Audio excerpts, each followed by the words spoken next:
Romance of Sui and Tang Dynasties, Chapter 43. The text sets that mood immediately. It talks about the national turmoil and this deep contrast between principled heroes and corrupt officials. And we're picking up the story right as this huge figure, Shan Xiangxin, arrives at the camp. He knows his family is safe, and he's ready to join. And his arrival just forces the issue instantly.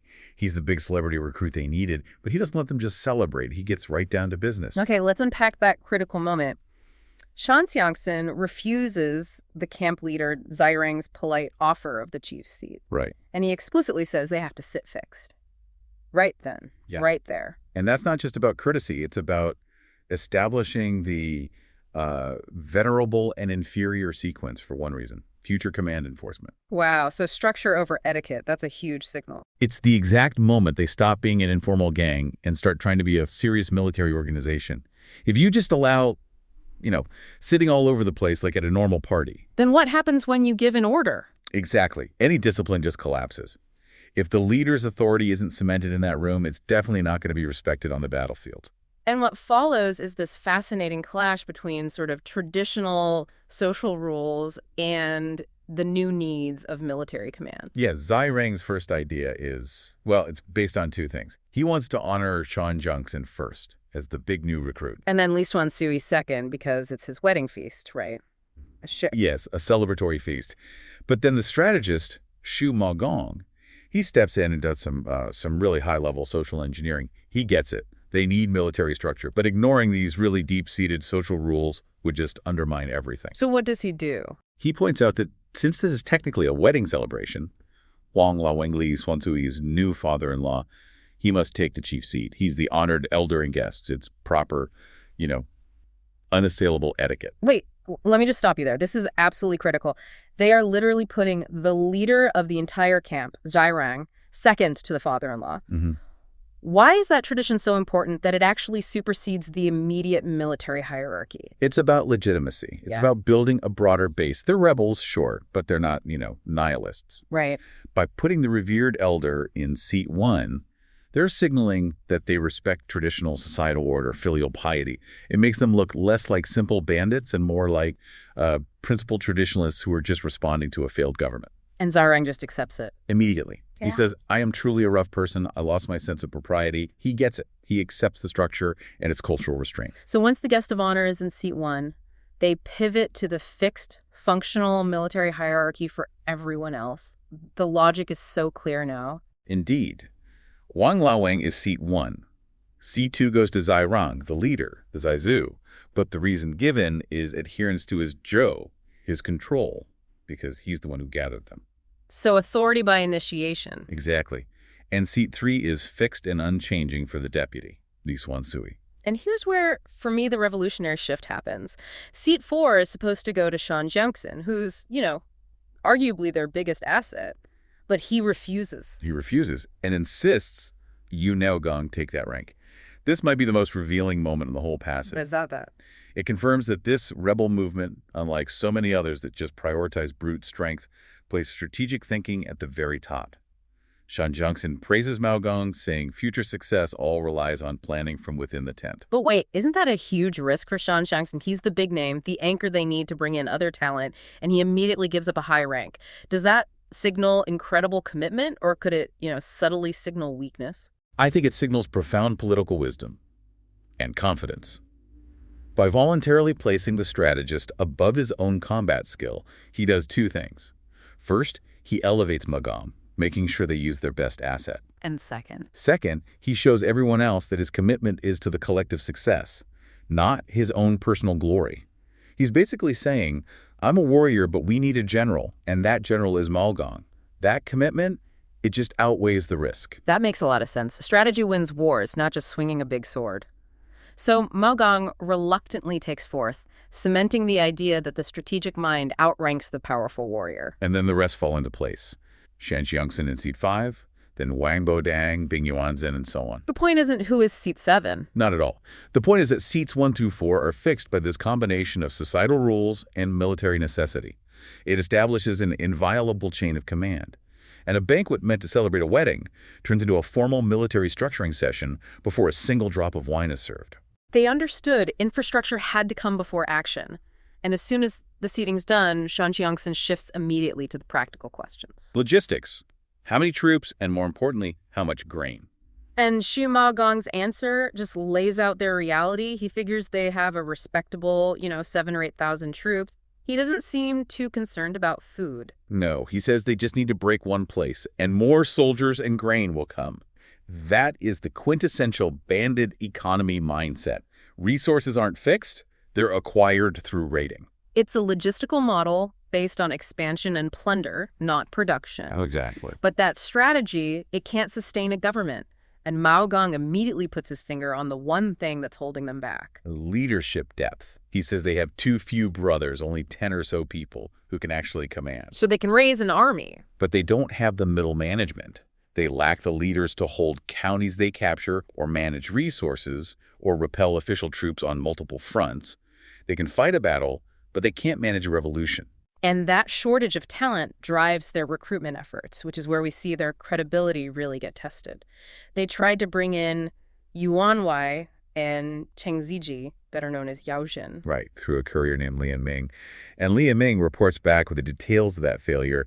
He tracked them down. Yuan Wai had actually fled his home because local officials were trying to extort him for 5,000 taels in silver. So they were fugitives, desperate. They should have been easy recruits. You'd think so. But their refusal was absolute and really specific. They refused based on who is missing, not who is actually there. Precisely. They asked, if Shan Xiangxin and Qiandage Qin Shubao are not there, why should we join? It just shows how tenuous the credibility of the Waganfai organization still was. Even with 7,000 troops and a new hierarchy. Yep. They'd heard rumors Shan Xiangxin was busy elsewhere, and they knew Qin Shubao was still technically working for the Sui government. So even though they were outlaws on the run, they were waiting for the A-listers, the cause wasn't enough, the structure wasn't enough, it had to be the individual names they trusted. It reveals a profound distrust of any new system. In chaotic times, people trust people, not institutions. If your movement doesn't have the famous figures who guarantee competence, resources, maybe even safety, potential recruits are just going to sit on the sidelines. They were loyal to the names, not the banner. That is the central conflict of an early revolution, isn't it? But while Lian Ming is bringing back this bad news, he also picked up a critical piece of intelligence. A game changer. He overheard a public servant in a village hotel. And the news was bad. Dire and incredibly specific. It was about 4 escaped rebels. 2 were caught, and they confessed that Wang Bodang had used a trick, probably a drug or poison, at a shop to knock out their escort and help them escape. And the immediate consequences. Officials are heading straight to Jiang Wangjiaji to arrest Wang Bodang. One of their top guys, one of the fixed-seat heroes, is now personally and immediately compromised. This is where Zhu Maogong's strategic mind just shines. He doesn't panic. He wastes zero time. He instantly organizes 2 simultaneous operations before dawn that address everything at once. Personal safety, getting resources, and recruitment. Okay, let's break down that efficiency. Mission A is focused on family safety and sort of passive recruitment. Lian Ming, Wang Dongren, and Qi Guoyan are sent out immediately, disguised as peddlers of miscellaneous goods. It's brilliant. Low profile, high mobility. Their target is a known loyalist, Jia Runfu, at the whipping cane shop. And their objectives are all integrated. Deliver letters to build trust, get Jia Runfu to bring Wang Bodang's family to safety, and, if possible, recruit Jia Runfu. It's security and expansion in one small tactical team. Yeah. At the same time, he launches Mission B Finance and Recon. Zai Rang, Shan Xianxin, and Bing Yonsen lead 3,000 troops to Luzhu. Their primary goal is to borrow grain. Which is rebel speak for seizing provisions from the prefecture. But there's a secondary, highly personal goal in there, too. For Shan Xiangxin, the new guy, to check if his home, the famous Second Worthing Manor, had been damaged. Again, you see it, combining high-level military objectives with very personal concerns. And that's a risky deployment. They just established they lack leaders, but they're sending the leader himself and their new star recruit on what's basically a supply run. So Maogong must have judged that the symbolism of their 2 biggest names securing supplies was worth the risk. It had to be. To maintain morale and signal their seriousness to Luzhu, and he even plans for reserves. He, Wang Bodang, and Li Ruge will follow later as a backup force. And then there's that final kind of humorous detail. What about the newlywed Li Xuansui? The Vix deputy. He has to stay behind and guard the camp. And Malgon uses this wonderful historical joke, saying that while Li Xuanzui isn't a lover of women like Lu Fengxian, he still needs to rest after his wedding night, his Qi, but also guard the headquarters. I love that detail. I mean, in the middle of launching 2 military operations to save a family and raid a city, they still have time to joke about the newlywed. It shows a real brotherhood, a human element. It reinforces the very structure they just fought to establish. It's a unique balance. Highly disciplined military structure layered with these deep personal relationships. We're talking about a time when all the normal rules, official careers, loyalty, status, they just don't mean anything anymore. They're worse than meaningless. They're a liability. The foundation is rotten. The text is so specific here, it mentions 20 to 30 different rebellions, or all flaring up at once. Wow. Yeah, I mean, when you had that many synchronized uprisings, you know the center just cannot hold. We're going to follow one man, Jia Runfu, who really feels this breakdown on a personal level. He's a merchant, a successful one. Exactly. And he sees the writing on the wall, he closes his shop booth, and he's basically pushed by events, by politics, into becoming a rebel at Wagang. He's not some wide-eyed revolutionary. He's actually kind of idle, cynical. Very. And his biggest problem isn't political. It's almost existential. He's worried he's losing a husband's spirit. What does that really mean, though? I think it means he feels like less of a man for just sitting on the sidelines. He feels this duty to act, but he looks at the system and just sees no good options. Because the whole thing is corrupt. Totally. His view of the court is just bleak. He calls the emperor, the Okhu, incompetent and dark, and the officials, the Zhen. Let me guess, not good. He calls them powerful and corrupt criminals. Hmm. There's no nuance there. He sees them as gangsters, basically. And he has a historical reason for this, right? He brings up a specific example. He does. He points to Yang Yanzhong, General Yang. And this is the ultimate cautionary tale for him. Because the general was successful and then punished for it. Exactly. Persecuted by the very regime he served. So the lesson Jia Runfu learns is it doesn't matter how loyal or competent you are. In this system, success just makes you a bigger target. So there's no path forward with the government. That's a dead end. A dead end. And that's what makes him finally look toward the rebels. He's not looking for a moral crusade. He's looking for competence. He's looking for a horse that can actually win. It's so interesting that even though the famous hero Qin Shubao, searcher, asks for his help, he's more impressed by someone else. Yeah, he says his real respect for Xuanzui, who we're pretty sure is the brilliant strategist Li Ji or Xu Maogong. And it's not about who's the better fighter. No, not at all. That's what's so revealing. He praises Xuanzui for his superior talent and insight, but the real kicker is the second part. He says he also respects scholars. Okay. So he's not just looking for a new warlord, he's looking for a nation builder. Precisely. Someone who understands that you need brains, not just brawn, to build something that lasts. He wants a new system built on merit. And that's the first time he sees a flicker of that possibility. And because he has that intellectual connection, he becomes a target for them. This is where things really start to speed up. The Wagang camp sends envoys. 3 of them. And we should probably keep them straight. You've got Lin Juzhen, Wang Dangren, and Qi Weiwan. Okay. Lin Juzhen is the point man. He's carrying a letter from a rebel leader named Xiangshen. But their first job isn't to recruit Jia Runfu. It's a rescue mission. It is. They need to get the family of another core rebel, Wang Bodong, out of a village called Wangjiaji. And they need Jia Runfu to be their guide. This is where his local knowledge becomes like a weapon. A huge strategic asset. He tells them, look, the main Great Road will take you 3 days. Too slow. Too visible. Right. But he knows a shortcut.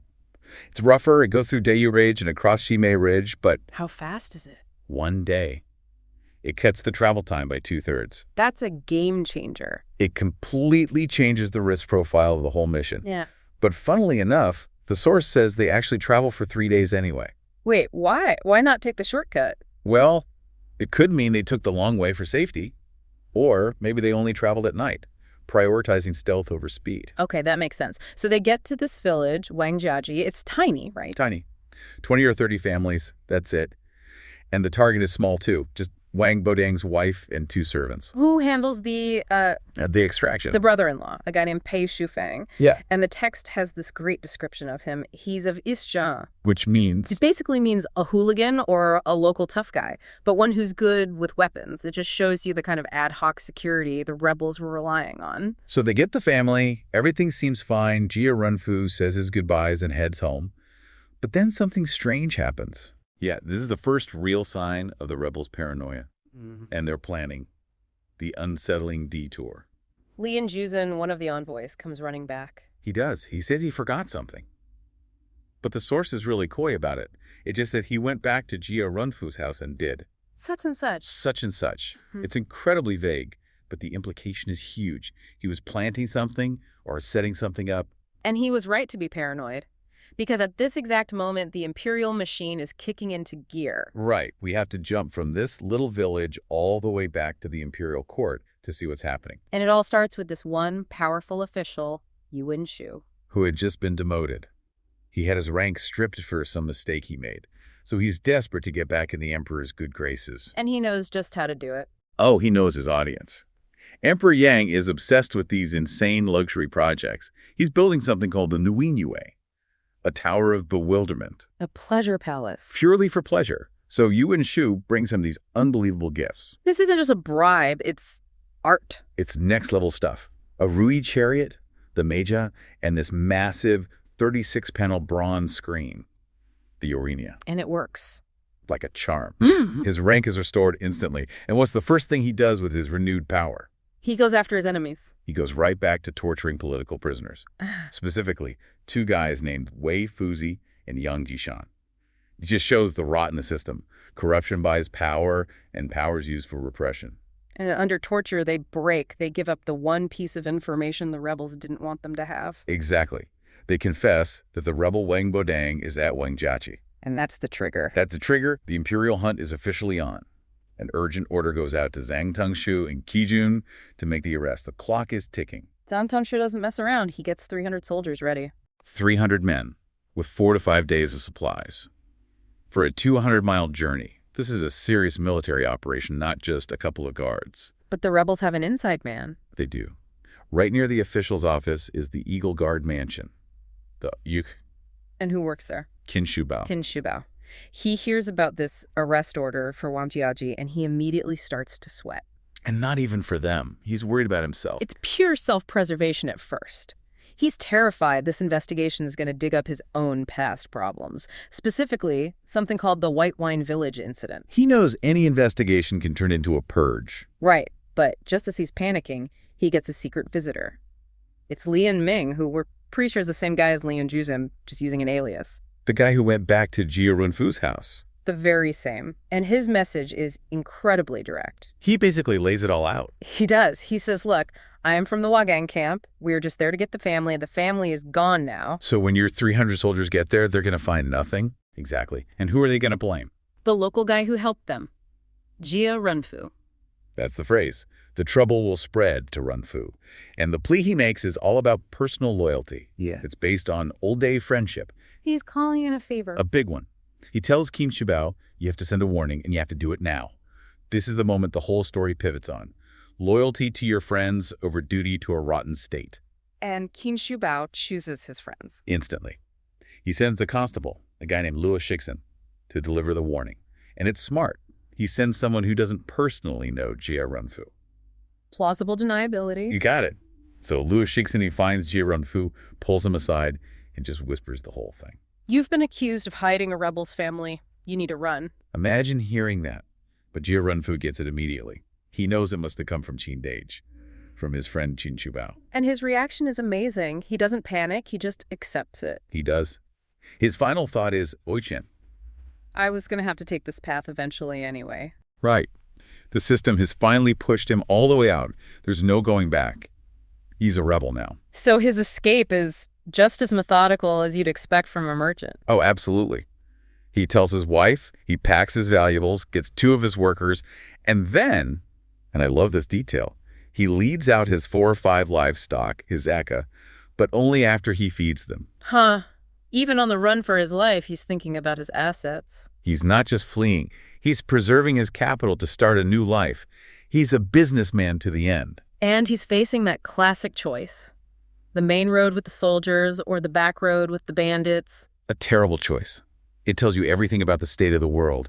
There is no safe path. So he takes the small path, and just as he's hesitating, two guys jump out at him. Shouting, "Good, you're here." It's the other envoys, Qi Guoyuan and Wang Donggren. They were waiting for him. They were. And this is where we see the rebel network in action. They weren't just hiding in the bushes. They were running what the source calls a ghost business. Not a real business, I take it. Not at all. They take him to a nearby inn run by another rebel, Zhao Dapeng. And this inn is a front. For what? Two things.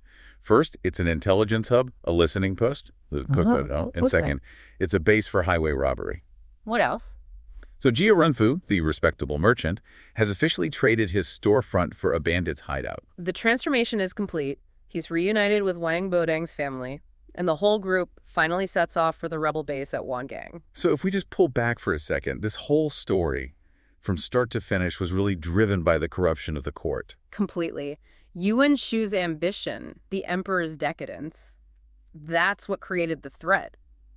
But it was personal loyalty, Qin Shubao's warning, that created the escape route. It really shows that when the world is in chaos, when a wanaka, people have no master. People like Jia Runfu don't really have a choice. They're forced to pick a side. And he chose the one that at least seemed competent. But there's one last thing here that, The imperial response was massive. 300 soldiers rushing to this village.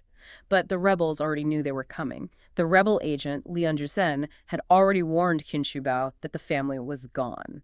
Xinjiang Shubao. Right, and his story is just this perfect microcosm of the whole era. It shows how being loyal to the state could get you killed by the people running it. Well, that's what's so fascinating about the source material here. It's not just, swords and shields on a battlefield.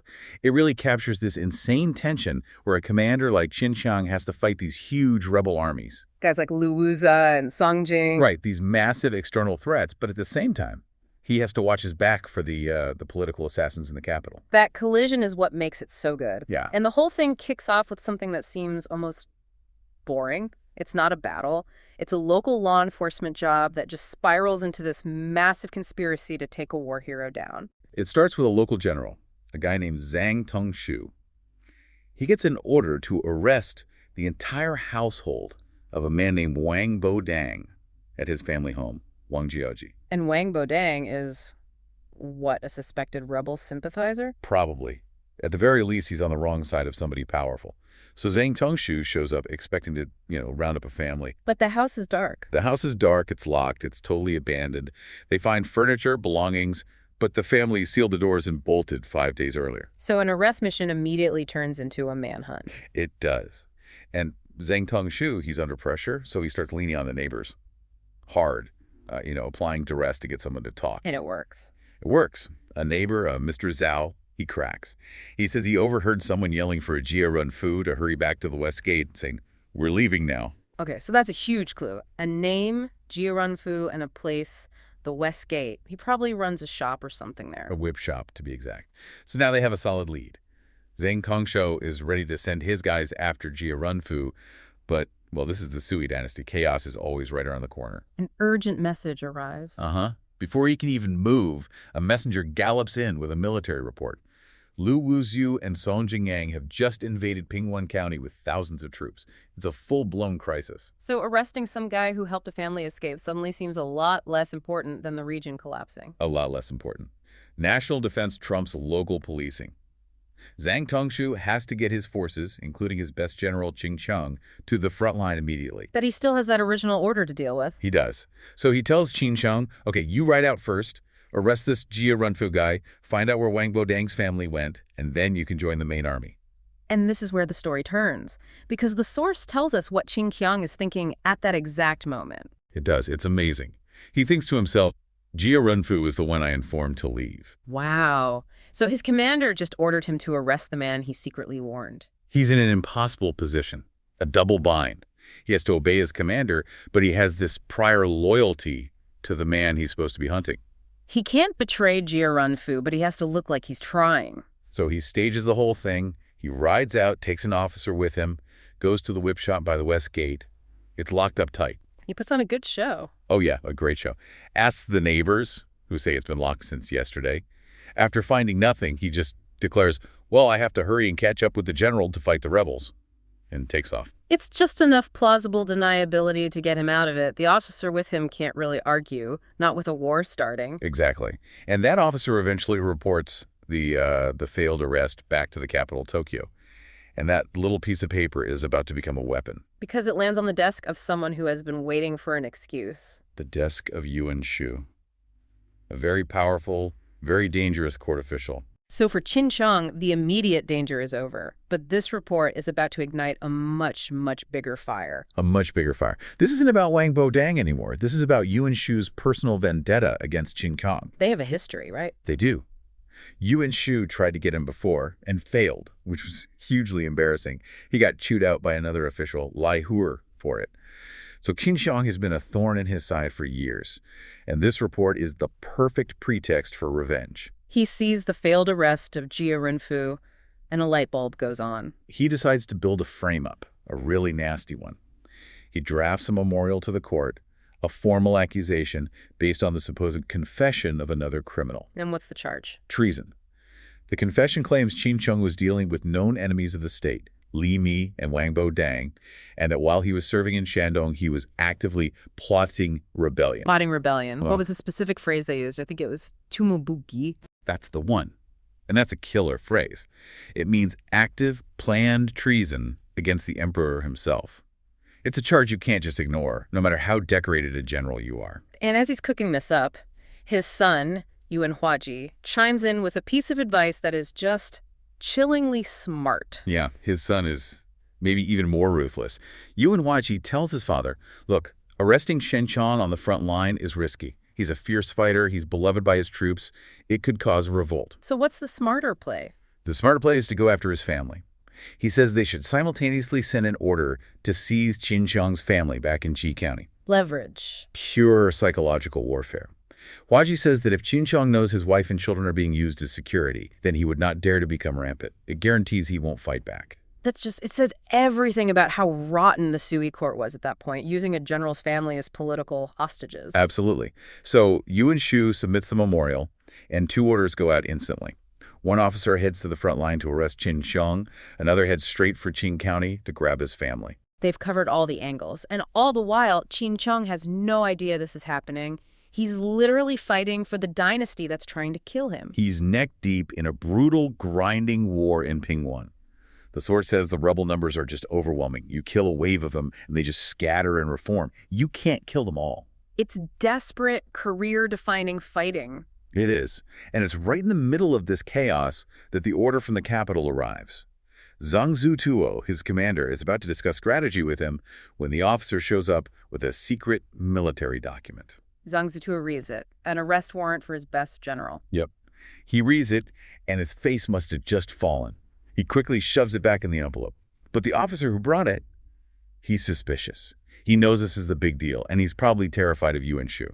He starts insisting they carry out the arrest immediately. So what does Zhang Zutuo do? He can't just ignore a direct order. No, but he doesn't panic. This is where you see he's not just a soldier, he's a brilliant political operator. He goes to his tent, and by lamplight, he starts writing a sugao, a counter-memorial. Whoa, wait, so a sugao?